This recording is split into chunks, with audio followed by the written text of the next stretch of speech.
আজকে ঈদের রাত। কিসের রাত? ঈদের রাতের আমল আসেনি কি? ডেক্সেট বাজায় গান বাজনা নাকি কি বলেন? আল্লাহর হাবিব সাল্লাল্লাহু আলাইহি ওয়াসাল্লাম বলেন, এমন এক 5টা রাত আছে, ওই 5টা রাতে আমল করলে আল্লাহ রাব্বুল আলামিনের জন্য ওই ব্যক্তিকে জান্নাত দেওয়া ওয়াজিব হয়ে যায়। আরো জোরে সুবহানাল্লাহ। আল্লাহর হাবিব বলেন, মান আহইয়া লায়ালি খামসিন ওয়াজাবাত লাহু জান্নাত। আল্লাহর হাবিব সাল্লাল্লাহু আলাইহি ওয়াসাল্লাম বলেন, এমন 5টা রাত্রি আছে যেই 5টা রাত্রিতে ইবাদত বন্দেগী করলে আল্লাহ রাব্বুল আলামিনের উপর ওই বান্দাকে জান্নাত দেওয়া ওয়াজিব হয়ে যায়। জোরে বলি সুবহানাল্লাহ। সেই 5টা রাত কি কি? আল্লাহর হাবিব সাল্লাল্লাহু আলাইহি ওয়াসাল্লাম বলেন, 1 নাম্বার লাইলাতুল জুমআ। লাইলাতুল জুমআ, জুমার রাত্রিতে আমল করলে আল্লাহ রাব্বুল আলামিনের উপর ওয়াজিব হয়ে যায় জান্নাত দেওয়া। আর আমরা তো সারা সপ্তাহ অফিস আদালত করতে করতে ক্লান্ত হয়ে যায়, গান বাজনার সুযোগ পায় না। ওই জুমার রাত্রিতে আমরা বিভিন্ন জায়গায় গিয়ে আড্ডা মারি, ঠিক না? বন্ধুদের ফোন দিই, দোস্ত সারা সপ্তাহে তোমার লোক দেখা করার সুযোগ হয় না, আসো একটু চা খাই।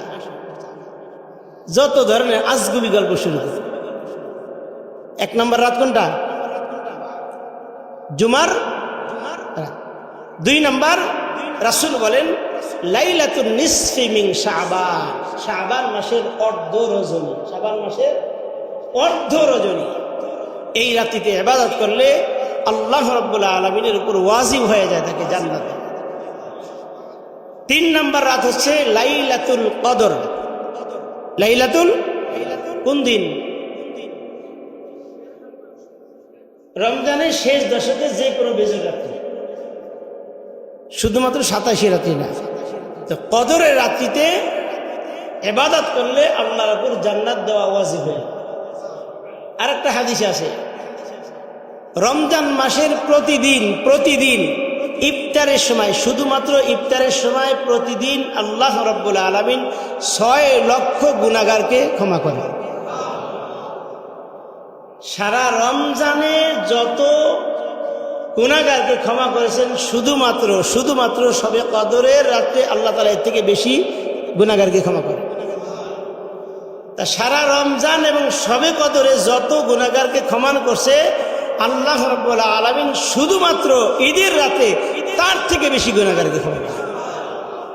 ঈদের রাতে দাম আসেনি? আছে তো। কয় নাম্বার গেছে? 3 নাম্বার লাইলাতুন নিসফি মিন শাবান। 4 নাম্বার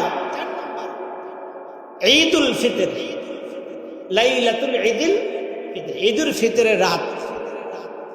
এই রাত্রিতে ইবাদত করলে আল্লাহর উপর জান্নাত দেওয়া ওয়াজিব হয়ে যায়। কি হয়ে যায়? ওয়াজিব হয়ে যায়। 5 নাম্বার লাইলাতুল ঈদুল আযহা। ঈদুল আযহার রাত। এই 5টা রাত্রিতে কেউ যদি ইবাদত করে সওয়াবের আশায়, গুনাহ মাফের আশায়, আল্লাহ রাব্বুল আলামিন তাকে জান্নাতে নেওয়া আল্লাহর জন্য ওয়াজিব হয়ে যায়। সুবহানাল্লাহ বলেন। একজনে বলে তো এক হুজুর বলে বিপদে পড়ে গেছে। হুজুর বলছে এই রাত্রিতে যা চাইবেন তাই পাইবেন। এক মুসল্লি মনে করেন 5 লক্ষ টাকা চাইছে। পরের দিন আইসা বলে, হুজুর আপনার কথাটা একবারে মিথ্যা। আমি 5 লক্ষ টাকা চাইলাম, আপনি ওয়াজ করলেন এই রাত্রিতে যা চাইবেন তাই পাইবেন। আমি 5 লক্ষ টাকা চাইলাম, ওই টাকা তো দিলেন না। তো আলেমদের আবার উপস্থিত বুদ্ধিও আছে। আল্লাহু আকবার বলেন। আলেমরা বোকা শোকা, মানে বলদ, মানে খুব নরম ভাবে চলে, কিন্তু বোকা নয়। আল্লাহ তাআলা তাদেরকে ওই যোগ্যতাই দিয়েছে। তো বলতেছে, কি ব্যাপার, তুমি টাকা পাও নাই? কয় না হুজুর, আপনি মিথ্যা কথা বলেন। কারে, তুমি তো জানো না, তুমি মসজিদ থেকে বের হওয়ার পরে ফেরেশতা একজন আইছে, 1 ব্যাগ টাকা নিয়ে আসছে। আইসা মসজিদে তন্ন তন্ন করে তোমার খুঁজছে, পায় না। তুমি নাই, দিবে কার কাছে? সারা রাত বেচারা মসজিদে কোনা বয়ে দিছে, দেবী ফজর আসেনি, ফজরেও নাই, ফজরেও নাই।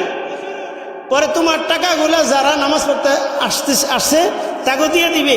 আল্লাহ কয় না, কাউরে দিস না, যার টাকা তারই দিবে। এই জন্য সে টাকা নিয়ে আবার ফেরত গেছে। আসলে দোষটা তো তাহলে আমারই। এরকম মুসল্লি কিন্তু অনেক আছে। হুজুরে বলছে মাফ হয়ে গেছে, আর নামাজের খবর নেই। আছে কি নাই বলেন?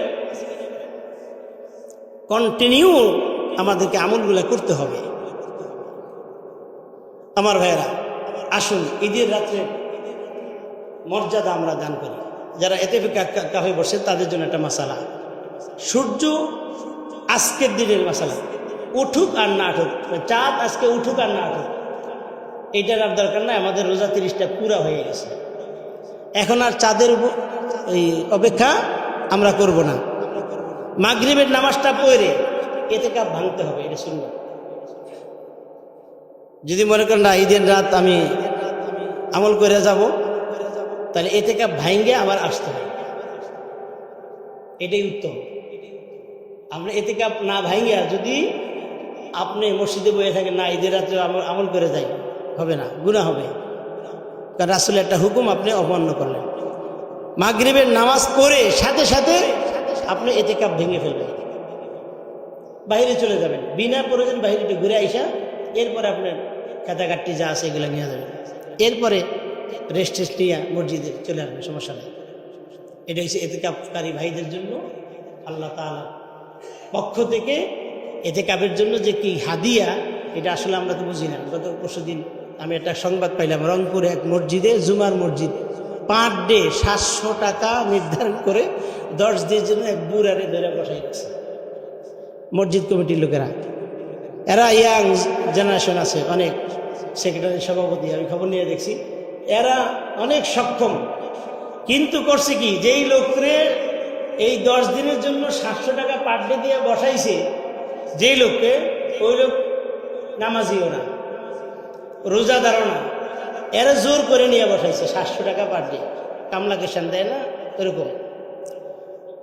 আল্লাহর কি কাম, এরপর দিন থেকে বৃষ্টি হয়েছে, প্রচুর বৃষ্টি। তো এদের আবার ওই যে